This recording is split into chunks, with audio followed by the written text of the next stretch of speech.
केंद्र सरकार की ओबीसी लिस्ट में दिल्ली का जाट समाज नहीं आता। दिल्ली के जाट समाज को दिल्ली के कॉलेज में रिजर्वेशन नहीं मिलता। पूरे दिल्ली के जाट समाज के भाइयों के साथ, बहनों के साथ बहुत बड़ा अन्याय है। मैंने प्रधानमंत्री जी को उनके वादे, उनके और अमित शाह जी के वादे याद दिलाए हैं कि आप ये वादा पूरा कीजिए, और जाट समाज के साथ धोखा किया गया है। तो आज केजरीवाल दिल्ली के पूरे जाट समाज को ये वादा कर रहा है कि मैं आपके लिए संघर्ष करूंगा और मैं केंद्र सरकार से करवा के लेके आऊंगा, चाहे मुझे इसके लिए जो मर्जी करना पड़े। केंद्र सरकार की एक ओबीसी लिस्ट है। केंद्र सरकार की ओबीसी लिस्ट में दिल्ली का जाट समाज नहीं आता। तो दिल्ली यूनिवर्सिटी में जब बच्चे एडमिशन लेने जाते हैं तो उसमें दिल्ली के जाट समाज को रिजर्वेशन नहीं मिलता। दिल्ली यूनिवर्सिटी के कॉलेज में जाते हैं तो दिल्ली के जाट समाज को रिजर्वेशन मिलता है। केंद्र सरकार के किसी भी कॉलेज में या यूनिवर्सिटी में जाते हैं, या केंद्र सरकार की किसी भी संस्था जैसे दिल्ली पुलिस हो गई, डीडी हो गई, उसमें नौकरी लेने जाते हैं तो दिल्ली के जाट समाज को उसमें रिजर्वेशन नहीं मिलता। बड़ी इंटरेस्टिंग बात यह है कि राजस्थान का जो जाट समाज है उनका नाम केंद्र की ओबीसी लिस्ट में है। तो दिल्ली यूनिवर्सिटी में जब एडमिशन लेने जाते हैं तो राजस्थान के जाट समाज को रिजर्वेशन मिलता है दिल्ली के कॉलेज में। दिल्ली के जाट समाज को दिल्ली के कॉलेज में रिजर्वेशन नहीं मिलता। ये तो हमारे पूरे दिल्ली के जाट समाज के भाइयों के साथ, बहनों के साथ बहुत बड़ा अन्याय है। और ये अन्याय ये जले पे नमक छिड़कने जैसा है कि 4 बार पिछले 10 साल में प्रधानमंत्री जी ने अपने घर बुला के और अमित शाह जी ने जाट समाज के नेताओं को आश्वासन दिया, भरोसा दिया, वचन दिया, गारंटी दी कि दिल्ली के जाट समाज को केंद्र की ओबीसी लिस्ट के अंदर डाला जाएगा। 26 मार्च 2015 को प्रधानमंत्री मोदी जी ने दिल्ली जाट समाज के प्रतिनिधियों को अपने घर बुलाकर यह वादा किया कि उन्हें केंद्र की ओबीसी लिस्ट में दिल्ली के जाट समाज को शामिल किया जाएगा।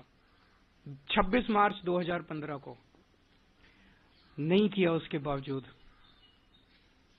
8 फरवरी 2017 को अमित शाह जी ने यूपी चुनाव से पहले चौधरी वीरेंद्र सिंह के घर फिर से दिल्ली और देश के जाट नेताओं को यह वादा किया कि जो स्टेट लिस्ट में ओबीसी जाती हैं उनको केंद्र की लिस्ट में जोड़ा जाएगा। फिर भी नहीं किया। 2019 के लोकसभा चुनाव से पहले दिल्ली में प्रवेश वर्मा के आवास पर अमित शाह ने जाट नेताओं से मिले, फिर वादा किया कि दिल्ली के जाट समाज को केंद्र की ओबीसी लिस्ट में शामिल किया जाएगा। फिर धोखा दिया, फिर नहीं किया।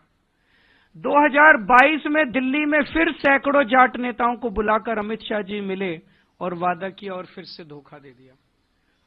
तो पिछले 10 साल में 4 बार, 3 बार दिल्ली के देश के गृह मंत्री ने और 1 बार देश के प्रधानमंत्री ने पूरे जाट समाज को बुला के बोला, अगर प्रधानमंत्री और गृह मंत्री झूठ बोलेंगे, अगर प्रधानमंत्री और गृह मंत्री अपने वादे को पूरा नहीं करेंगे, अगर प्रधानमंत्री और गृह मंत्री को जाटों की याद केवल चुनाव के पहले आती है, आप देख रहे हो हर चुनाव के पहले जाट समाज को बुलाते हैं, कहते हैं वोट दे दो, इस बार वोट दे दो, अगली बार कर देंगे, इस बार वोट दे, और कभी नहीं करते, कभी नहीं करते। अगर प्रधानमंत्री और गृह मंत्री इस तरह से झूठ बोलेंगे तो फिर तो देश में कुछ बचेगा ही नहीं। फिर क्या बचेगा उसके बाद? किसके पास जाएं इसके बाद?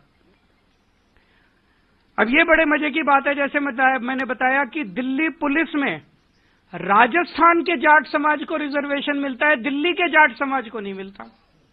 एनडीएमसी में, डीडीए में, सफदरजंग अस्पताल में, ऑल इंडिया मेडिकल में राजस्थान के जाट समाज को रिजर्वेशन मिलता है, दिल्ली के जाट समाज को नहीं मिलता। दिल्ली के अंदर दिल्ली वालों को रिजर्वेशन नहीं मिलता, बाहर वालों को मिलता। भाई ऐसा क्यों? तो मैंने कल प्रधानमंत्री जी को चिट्ठी लिखी है, उस चिट्ठी की कॉपी अभी आप सब लोगों को बांट दी जाएगी। मैंने प्रधानमंत्री जी को उनके वादे, उनके और अमित शाह जी के वादे याद दिलाए हैं कि आप ये वादा पूरा कीजिए, और जाट समाज के साथ धोखा किया गया है।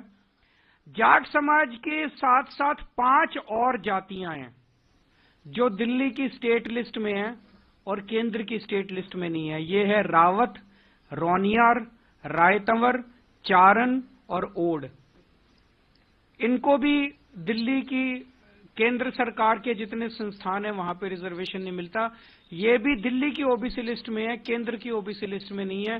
तो जाट समाज के साथ साथ इन अन्य 5 जातियों को भी इसमें शामिल किया जाए, ताकि इन जातियों के युवाओं को भी शिक्षा में और रोजगार में उचित अवसर केंद्र सरकार के संस्थानों में भी मिलने लगे। दिल्ली में केंद्र सरकार की 7 यूनिवर्सिटी हैं, दिल्ली यूनिवर्सिटी के कई कॉलेज हैं, Delhi police, NDMC, DDA, AIIMS, Safdarjung, Rammanohar Lohia जैसे कई केंद्र सरकार के संस्थान हैं जहां पे रिजर्वेशन इन लोगों को मिल सकता है, जिसमें शिक्षा और रोजगार में इन लोगों को रिजर्वेशन मिल सकता है। तो हमारा निवेदन है कि जो धोखा 10 साल से भारतीय जनता पार्टी दिल्ली के जाट समाज को देती आ रही है, वो धोखा देना बंद करें, अपने पुराने वादे पूरे करें। और अगर पूरे नहीं करेंगे तो आज केजरीवाल दिल्ली के पूरे जाट समाज को ये वादा कर रहा है कि मैं आपके लिए संघर्ष करूंगा और मैं केंद्र सरकार से करवा के लेके आऊंगा, चाहे मुझे इसके लिए जो मर्जी करना पड़े।